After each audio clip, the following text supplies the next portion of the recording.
Picture this. It's 1963, and the mahogany-paneled walls of a prestigious Manhattan social club echo with the gentle click of chess pieces. Crystal chandeliers cast warm light over leather-bound books and oil paintings of long-dead industrialists. In the corner sits Harrison Whitmore III, a steel magnate worth millions, confidently arranging his ivory chess set. To him, chess is a gentleman's game, a pastime for the educated elite. Today, he's invited some friends over for what he calls a little entertainment. You see, Harrison's housekeeper, Mrs. Dorothy Washington, has been working for his family for 15 years. She's quiet, dignified, and has a 12-year-old son named Marcus, who sometimes waits for her in the servants' quarters after school. Harrison has noticed the boy reading books, thick ones that seem far too advanced for someone of his ... background. "Dorothy," Harrison calls out with a patronizing smile, "why don't you bring that boy of yours in here? I'd like to teach him a little chess. Might do him some good to learn a thinking man's game." What Harrison doesn't know is that he's about to encounter a force that will shatter every stereotype he's ever held. What he doesn't know is that 12-year-old Marcus Washington isn't just any ordinary child. What he doesn't know is that in a few short moves, his entire worldview will be turned upside down. This is the story of how racism met genius, how prejudice encountered brilliance, and how one chess game became a moment that would ripple through history. This is the story of Marcus Washington, a boy whose mind was sharper than any sword, whose spirit was stronger than any chain, and whose quiet dignity would speak louder than any argument. To understand the magnitude of what happened that day, we must first understand the world Marcus Washington was born into. The year was 1951, and America was a nation divided by invisible lines that were all too visible to those who lived on the wrong side of them. Marcus grew up in Harlem, in a cramped 3-room apartment on 125th Street. His father, James Washington, had been a brilliant mathematics professor at a small black college in Georgia until the economic pressures of supporting his family forced him to move north and take work in a factory. His mother, Dorothy, had been a school teacher until she took the job as a housekeeper for the Whitmore family to make ends meet.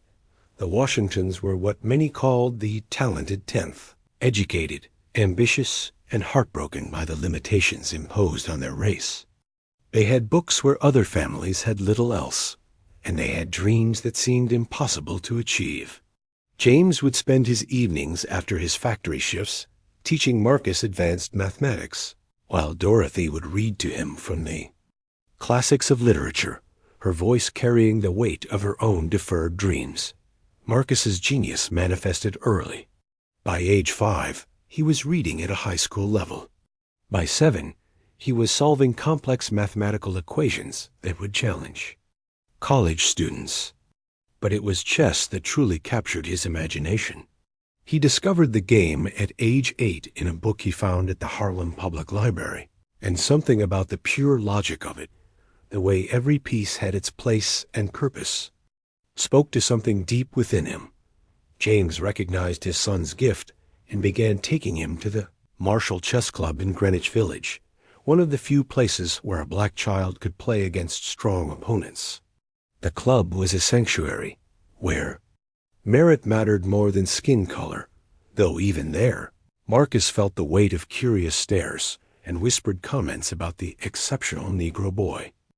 The historical context cannot be overstated. This was the era of Jim Crow laws, when separate was supposedly equal, but never truly was. In 1963, the same year our story takes place, Birmingham was erupting in protests. Dogs and fire hoses were being turned on peaceful demonstrators, and Dr. Martin Luther King Jr. was writing his famous letter from jail. The civil rights movement was gaining momentum, but progress was slow and often met with violent resistance.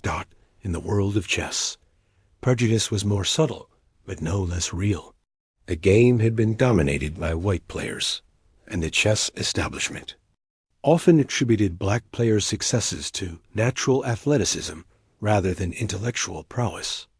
When a black player showed exceptional talent, it was treated as an anomaly rather than evidence of equal capability. Marcus's daily life was a constant navigation between two worlds. At school in Harlem, he was surrounded by children who looked like him, but often couldn't understand the depth of his intellectual gifts. When he accompanied his mother to the Whitmore mansion on the Upper East Side, he was in a world of privilege and wealth that felt like a foreign country. The Whitmore mansion itself was a testament to old money and older prejudices. Built in the 1890s by Harrison's grandfather, it stood as a monument to the Gilded Age, with its imported marble, hand-carved woodwork, and rooms filled with priceless art. Harrison Whitmore III had inherited not just wealth, but an entire worldview that placed him at the center of a natural hierarchy.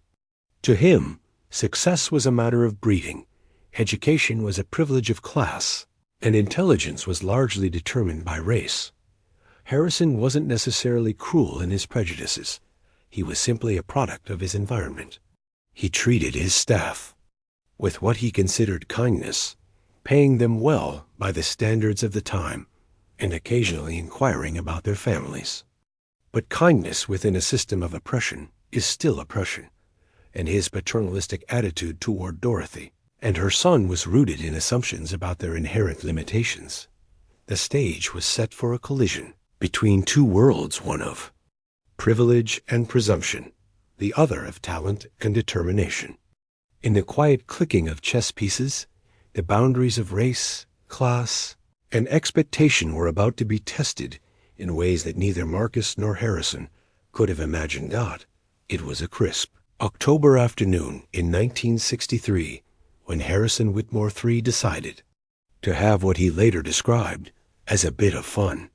He had invited several business associates to his Manhattan mansion for their weekly gathering, a combination of drinks, cigars, and light conversation about the changing world around them. The men were discussing the Negro problem, as they called it, with the kind of casual superiority that came naturally to their class. The issue, Harrison declared, swirling his brandy, is that they simply lack the intellectual capacity for higher pursuits. Oh, they can be taught to perform certain tasks, certainly. But strategic thinking, abstract reasoning, these are gifts that come with proper breeding and education. His friend, Charles Pemberton, nodded in agreement. It's not their fault, really. It's simply a matter of evolution. Different races have different strengths. As if summoned by fate, Dorothy Washington appeared in the doorway, having finished her afternoon cleaning. "Excuse me, Mr. Whitmore," she said quietly. "I've completed the upstairs rooms. Will there be anything else?" Harrison's eyes lit up with what he thought was inspiration. "Actually, Dorothy, perfect timing. Is that boy of yours here today?" Dorothy's expression grew cautious. "Yes, sir. Marcus is in the kitchen doing his homework." "Excellent." Harrison stood, his companions watching with interest. "Gentlemen, I believe we have an opportunity for a little demonstration. I'd like to show you something about the nature of intellectual capacity." He strode to his ornate chess set, a masterpiece of ivory and ebony that had been in his family for generations. You see, chess is the ultimate test of strategic thinking. It requires not just knowledge, but the ability to see patterns, to think several moves ahead, to understand complex relationships between pieces. It's a gentleman's game, if you will. Dorothy felt her stomach tighten. She had learned to read. The dangerous gleam in Harrison's eye, the tone that suggested he was about to use her or her son as an object lesson for his friends. "Bring the boy in," Harrison commanded. "I'd like to teach him a little chess. It'll be ... educational." Minutes later, Marcus Washington entered the room, his school clothes neat, but clearly worn, his textbooks clutched under his arm. At 12 years old, he was tall for his age, with intelligent eyes that seemed to take in everything around him. He had learned to move carefully in white spaces, to speak softly, to make himself as unthreatening as possible. "This is Marcus," Harrison announced to his friends, his voice carrying the tone one might use to introduce a pet. "Dorothy's boy. Bright lad, apparently does well in his ... school." The men chuckled at the implication. Marcus stood quietly, his eyes downcast, but every muscle in his body tense with awareness. "Now, Marcus," Harrison continued, settling into his chair behind the chessboard, "I'm going to teach you a little game called chess. It's quite complex, so don't worry if you don't understand everything. The important thing is to try your best." What happened next would be seared into the memory of everyone present. Marcus looked up at Harrison for the first time, and something flickered in his eyes, not defiance, exactly, but a quiet confidence that seemed to emerge from somewhere deep within him. "I know how to play chess, sir," Marcus said softly. Room fell silent. Harrison's smile faltered slightly, then returned with renewed condescension. "Well, I'm sure you know how the pieces move, but chess is about much more than that. It's about strategy, about thinking ahead, about understanding the deeper patterns of the game." Marcus nodded politely. "Yes, sir, I understand." Harrison's friends leaned forward, enjoying the entertainment. This would be amusing watching this poor boy struggle with concepts far beyond his capacity. They had no doubt that Harrison would make quick work of him while explaining the principles of the game. "Very well, then," Harrison said, gesturing to the board. "You can play white. Do you know how to set up the pieces?" Marcus approached the board and with quiet precision arranged the pieces perfectly. Harrison noticed that the boy's hands didn't shake, that his movements were careful and deliberate. Still, he was confident this would be over quickly. "The key to chess," Harrison began, launching into what he clearly intended to be a teaching moment, "is controlling the center of the board. You want to develop your pieces toward the middle, where they can exert maximum influence." Marcus nodded and made his first move. 1. E4. A textbook opening. Harrison responded with 1... and began his lecture anew. "Now, you see, I'm also controlling the center. The key is to develop your pieces quickly and efficiently. Knights before, bishops castling early for safety." But something strange began to happen. Marcus's moves came quickly, each one precise and purposeful. He wasn't playing like a beginner learning the game. He was playing like someone who understood chess at a level that seemed impossible for a 12-year-old, let alone a 12-year-old from his background. By the 10th move, Harrison had stopped talking. By the 20th, he was leaning forward, his forehead creased with concentration. His friends, who had been chatting and laughing, gradually fell silent as they watched the impossible unfold before them. Marcus was destroying Harrison Whitmore 3. The boy's pieces moved with mathematical precision, each one contributing to a growing web of tactical and strategic threats. Harrison found himself on the defensive, then desperately searching for counterplay that simply didn't exist. The game had become a clinic in chess excellence, delivered by a child who was supposed to be proof of his racial theories. "This is..." Charles Pemberton whispered, his voice trailing off. Harrison made increasingly desperate moves, his confidence crumbling with each exchange. Sweat beaded on his forehead, despite the coolness of the room. The other men watched in stunned silence as this demonstration turned into something none of them had imagined possible. Finally, after 37 moves, Marcus looked up at Harrison with the same quiet politeness he had shown throughout the game. "Checkmate, sir." The room was utterly silent. Harrison stared at the board, his face cycling through confusion, disbelief, and something that might have been fear. The neat categories of his world had just been obliterated by a 12-year-old boy who wasn't supposed to be capable of such brilliance. Dorothy Washington stood in the doorway, her face a mask of controlled emotion. She had watched her son navigate one of the most dangerous moments of his young life with grace and intelligence, and she was simultaneously proud and terrified of what might come next. Marcus stood quietly by the board, waiting for permission to leave, his expression giving no hint of the revolution he had just accomplished. In 37 moves, he had challenged not just Harrison's chess ability, but the entire foundation of his worldview. The silence that followed Marcus's checkmate stretched on for what felt like an eternity. Harrison stared at the board, his mind struggling to process what had just happened. His friends shifted uncomfortably in their leather chairs, the comfortable certainties of their world suddenly feeling shaky beneath their feet. Finally, Harrison looked up at Marcus, his voice barely above a whisper. Where did you learn to play like that? Marcus's response was simple and devastating in its honesty. From books, sir, and at the Marshall Chess Club on Saturday afternoons. The words hung in the air like an accusation. Here was a child who had taught himself chess from library books, who had sought out the strongest opponents he could find, who had developed his mind in spite of every obstacle placed in his path.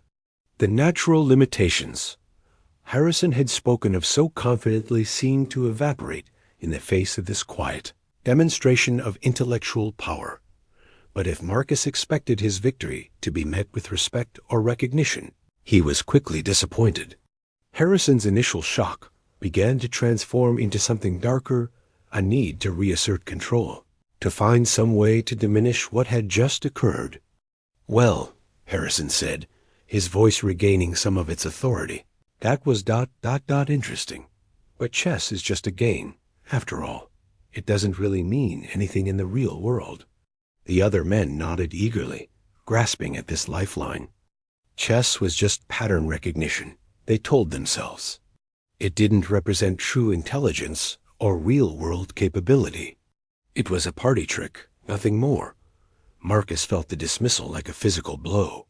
He had just demonstrated mastery of one of the most complex games ever created, had outplayed a grown man who prided himself on his intellectual superiority, and it was being reduced to a meaningless trick. Dorothy, Harrison said, his voice sharp with reasserted authority, take the boy back to the kitchen and see that he doesn't disturb any of the books in the library. The message was clear. Marcus might be able to play chess, but he was still just the help's son, still confined to the spaces designated for his kind. The momentary crack in the racial hierarchy had been sealed, at least on the surface. As Dorothy led Marcus from the room, she squeezed his shoulder gently.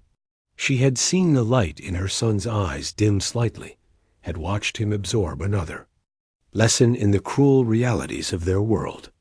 No matter how brilliant he was, no matter what he accomplished, there would always be someone ready to minimize his achievements or attribute them to luck rather than ability. The story of what happened that day spread through different circles in dramatically different ways. Among Harrison's friends, it became an amusing anecdote about an unusual servant's child who had learned a few chess tricks. They spoke of it with the kind of bemused tolerance they might show for a performing animal impressive in its way, but ultimately meaningless. But in Harlem, where Dorothy shared the story with her neighbors and fellow church members, it took on a different significance. Here was proof that their children were just as capable as any white child, that the barriers they faced were artificial rather than natural. The story gave hope to parents who struggled to believe their own children could overcome the systemic obstacles placed in their path. At the Marshall Chess Club, where Marcus continued to play on Saturday afternoons, the story confirmed what the regular players already knew. The boy was special. But even there, among players who respected talent, above all else, Marcus faced subtle reminders of his place in the world. Comments about his natural rhythm or intuitive play suggested that his success came from something other than rigorous study and intellectual discipline. The psychological impact on Marcus was profound. The victory should have been a moment of triumph, but instead it became a complicated lesson in the nature of racism. He had proven his intellectual equality in the most objective way possible, yet that proof had been dismissed and diminished. He began to understand that no single achievement, no matter how impressive, would be enough to change entrenched attitudes at school. Marcus threw himself into his studies with even greater intensity. He won every mathematics competition he entered, scored perfectly on standardized tests, and read voraciously across every subject. But with each achievement came the familiar pattern of dismissal or minimization. He was called lucky or naturally gifted in ways that suggested his success was somehow less earned than that of his white peers. The burden of representation weighed heavily on his young shoulders. He understood that every mistake he made, every moment of ordinary childhood behavior, would be used to reinforce negative stereotypes about his race. He had to be not just good, but exceptional, and even then, his exceptionalism would be questioned. Dorothy watched her son navigate these challenges with a mixture of pride and heartbreak. She saw him developing a kind of armor against the world's prejudices, a quiet dignity that refused to be shaken by dismissal or doubt. But she also saw the toll it took on him, the way he sometimes stared out the window with eyes that seemed far too old for his age. The chess game had been a victory, but it had also been an education in the limits of meritocracy in a racially stratified society. Marcus learned that being twice as good didn't guarantee equal treatment. That excellence was often met with suspicion when it came from unexpected sources. Yet something else grew from that experience, a steely determination to prove not just his own worth, but the worth of every child who looked like him. The dismissal of his victory became fuel for an even greater fire. If they wouldn't acknowledge his brilliance, he would become so undeniably excellent that silence would be impossible. 2 years passed, and Marcus Washington continued to grow, both as a chess player and as a young man navigating the complexities of 1960s America.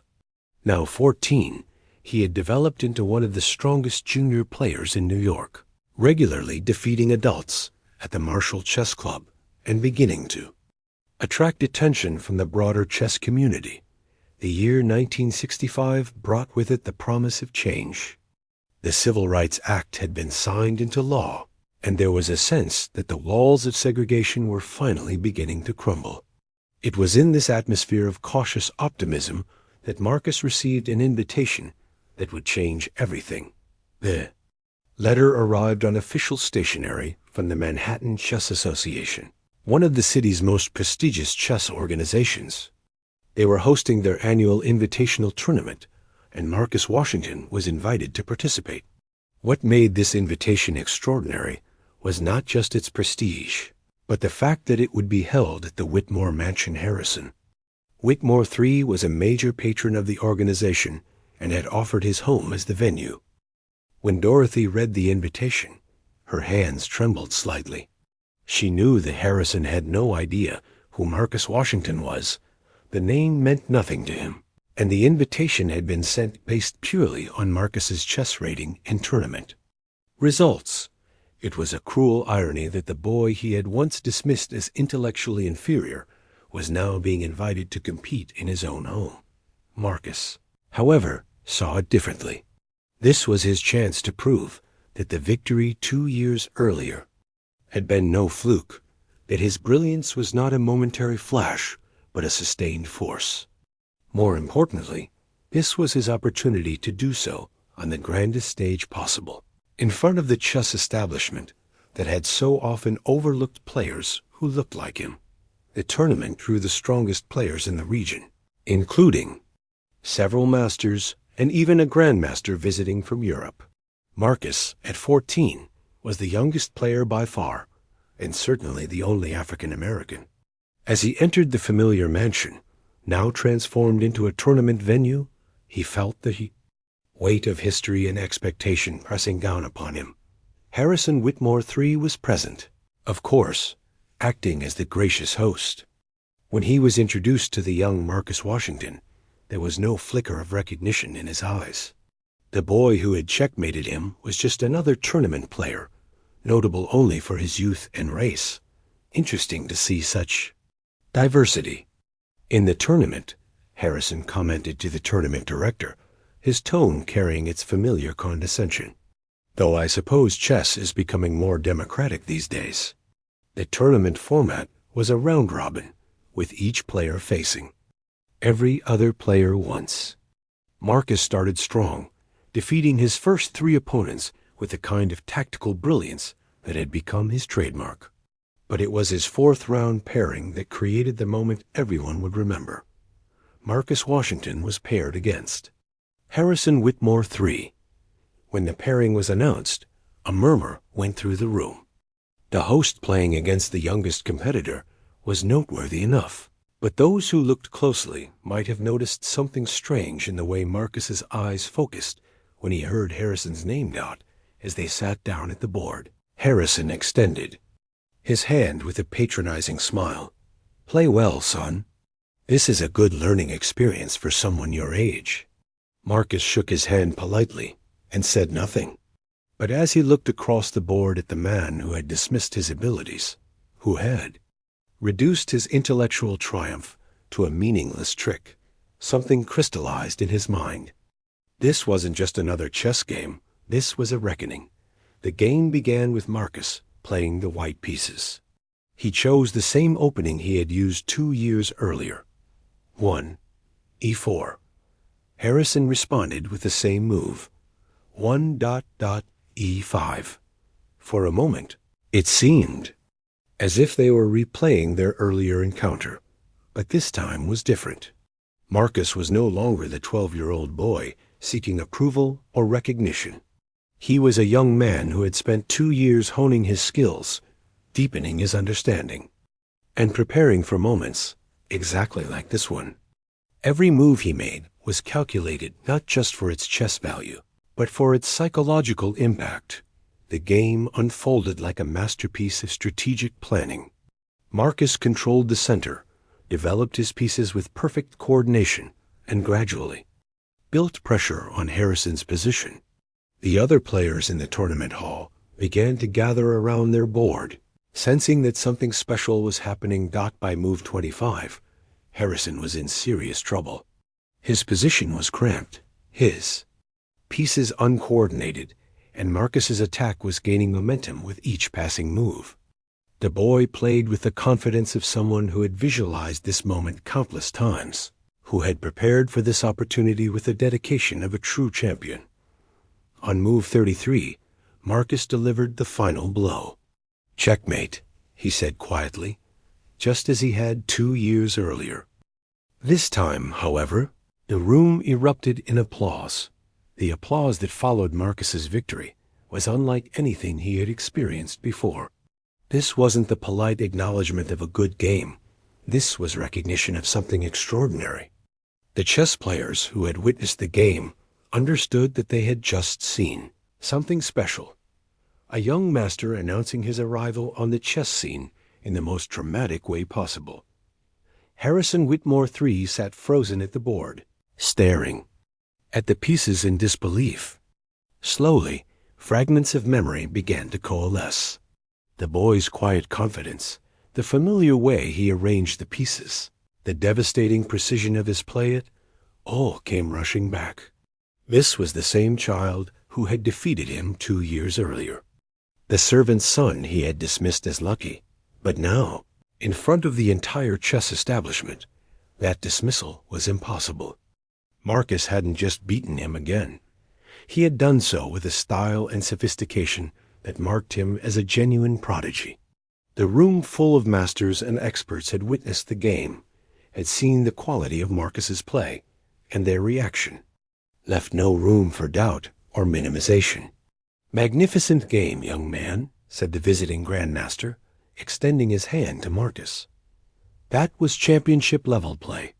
Have you considered entering the National Junior Championships?"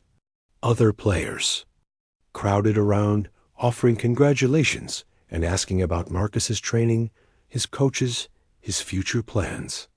For the first time in his young life, Marcus found himself at the center of positive attention from the chess world. His ability undeniable and his talent celebrated. Harrison finally stood from the board, his face a complex mixture of emotions. As the crowd around Marcus began to disperse, he approached the young man who had just defeated him so convincingly. "Marcus," he said quietly, his voice lacking its usual authority, I remember you now. You're Dorothy's son." Marcus nodded, waiting to see how Harrison would respond to this revelation. "I owe you an apology," Harrison continued, the words coming with visible difficulty. "2 years ago, I invited you to play chess as a demonstration of my own prejudices. I was wrong. Not just about chess, but about a great many things." The conversation that followed was brief but profound. Harrison, confronted with irrefutable evidence of his own biases, began to grapple with the implications of what he had witnessed. Marcus, showing a maturity beyond his years, accepted the apology with grace while making it clear that he hadn't been playing for Harrison's approval. "I played because I love chess," Marcus said simply, "and because I wanted to show that excellence has no color." The tournament continued, and Marcus went on to win it decisively, defeating every opponent he faced. But more importantly, his victory opened doors that had previously been closed. College scouts began to take notice, scholarship opportunities emerged, and the chess world began to recognize him as one of the brightest young talents in the game. The story of Marcus's victory spread far beyond the chess community. In an era when positive representations of African American achievement were rare in mainstream media, his triumph became a symbol of possibility and hope. Young black children across the country saw in Marcus proof that their dreams were not limited by the color of their skin. Dorothy Washington watched her son's success with a mixture of pride and protective concern. She had seen how the world treated exceptional black children, how their achievements were alternately celebrated and minimized. But she also saw in Marcus a strength and wisdom that gave her hope for his future. Harrison Whitmore III, meanwhile, began his own journey of self-reflection. The chess games with Marcus had shattered his comfortable assumptions about race and intelligence, forcing him to confront the ways his prejudices had shaped his worldview. He began to use his wealth and influence to support educational opportunities for underprivileged children, though he would never fully overcome the limitations of his upbringing. Marcus Washington went on to become one of the youngest chess masters in American history, earning his title at age 16. He used his platform to advocate for educational equity and to mentor young players from disadvantaged backgrounds. His story became a touchstone for the civil rights movement, proof that the barriers facing African Americans were artificial rather than natural.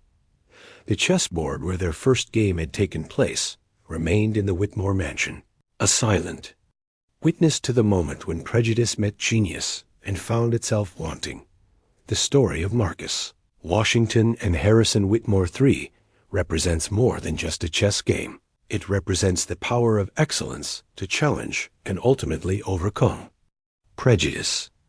In a world that sought to limit Marcus's potential based on the color of his skin, he found a way to prove his worth in the most objective terms possible, through the pure logic of chess.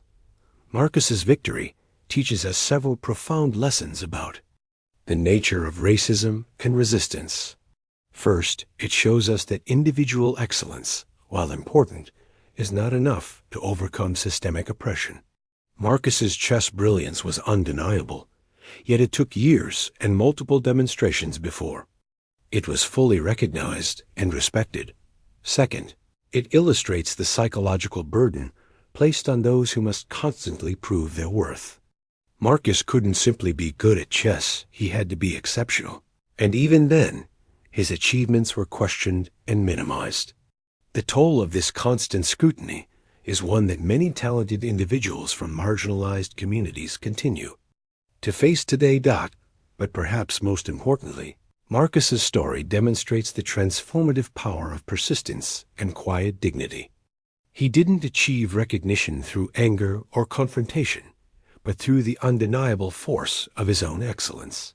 His approach offers a model for how individual achievement can serve as a catalyst for broader social change. The chess games between Marcus and Harrison serve as a metaphor for the larger struggle for racial equality in America. Just as Marcus had to prove his intellectual equality move by move, piece by piece, the civil rights movement had to demonstrate African American humanity and capability through sustained action and undeniable achievement.